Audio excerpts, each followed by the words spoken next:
देखिए, ये जो रिटायरमेंट का डिसीजन होता है वेरी पर्सनल होता है।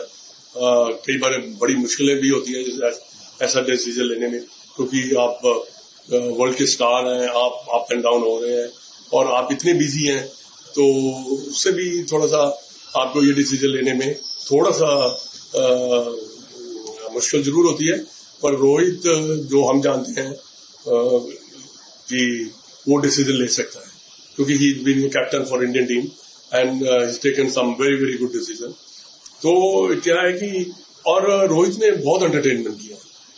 रोहित जैसा बैट्समैन मैंने नहीं देखा। अगर इंडियन टीम में कोई ऐसा बैट्समैन था, मेरा फेवरेट, वो रोहित शर्मा ही था। उसके जैसा कट एंड पुल और हुक कोई भी नहीं कर सकता था दुनिया में।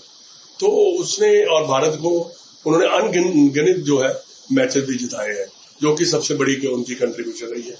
आपको पता ही है 2020 का वर्ल्ड कप उन्होंने जिताया। तो ये हमेशा रोहित शर्मा याद ही रहेंगे, चाहे क्रिकेट, चाहे वो 50 ओवर का भी छोड़ जाए, 20 का भी टेस्ट का, but he is been a legend. Sir अब लेकिन अगला टूर जो भारत का टेस्ट मैच था वो इंग्लैंड में है। हम सबको पता है इंग्लैंड काफी टफ होता है। ऑस्ट्रेलिया उनका उतना अच्छा नहीं गया था, घरेलू सीरीज उतनी अच्छी नहीं गई थी। तो ये सब लगता है, ये सब दबाव आते हैं खिलाड़ी के मन में, क्योंकि आप भी खिलाड़ी रह चुके, खिलाड़ियों के बड़े खिलाड़ियों के मन में ये सब दबाव आते हैं। अगला चैलेंज इंग्लैंड है, ऑस्ट्रेलिया में उतना अच्छा प्रदर्शन नहीं रहा, घर पे नहीं रहा। देखिए पता क्या होता है, जब आप परफॉर्म नहीं कर रहे होते तो प्रेशर आते ही आते हैं। और आप उस पड़ाव पे हो, एज में उस पड़ाव पे हो जहां आप सोचते हैं कि बस यार मैंने बहुत खेला है, या फिर आप ये सोचते हो मेरी परफॉर्मेंस नहीं हो रही, तो उससे आपका जो प्रेशर है बढ़ता चला जाता है। और प्रेशर एक और भी हमारी कंट्री में तो जनता का प्रेशर बढ़ा रहता है, मीडिया का प्रेशर बढ़ा रहता है, तो ये सब चीजों का प्रेशर तो होता ही। सर अब इंग्लैंड टूर में वहां नया कप्तान होगा। जब बुमराह हो सकते हैं, उन्होंने एक टेस्ट में कप्तानी की थी ऑस्ट्रेलिया में, फिर उसके बाद पहले टेस्ट में की थी, आखिरी टेस्ट में की थी, और फिर शुभमन गिल को डेप्यूटी बनाया गया था, वाइस कैप्टन। तो नया कप्तान हम देखेंगे, और बुमराह हो सकते वो वाइस कैप्टन थे। नहीं, बिल्कुल मिलना चाहिए उनको चांस, बुमराह को, क्योंकि देखिए उन्होंने कैप्टनसी की है and is been doing very well. He is a permanent member of the team.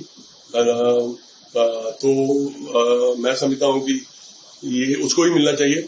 But आपके पास अच्छे युवा खिलाड़ी है जिसको आप वाइस कैप्टन बनाकर आप उनको ग्रूम कर सकते हैं। सर एक आखिरी सवाल पूर्व भारतीय खिलाड़ी होने के नाते आपसे पूछूंगा, आपको कितना गर्व महसूस होता है भारतीय आर्म फोर्सेस पे जो उन्होंने किया?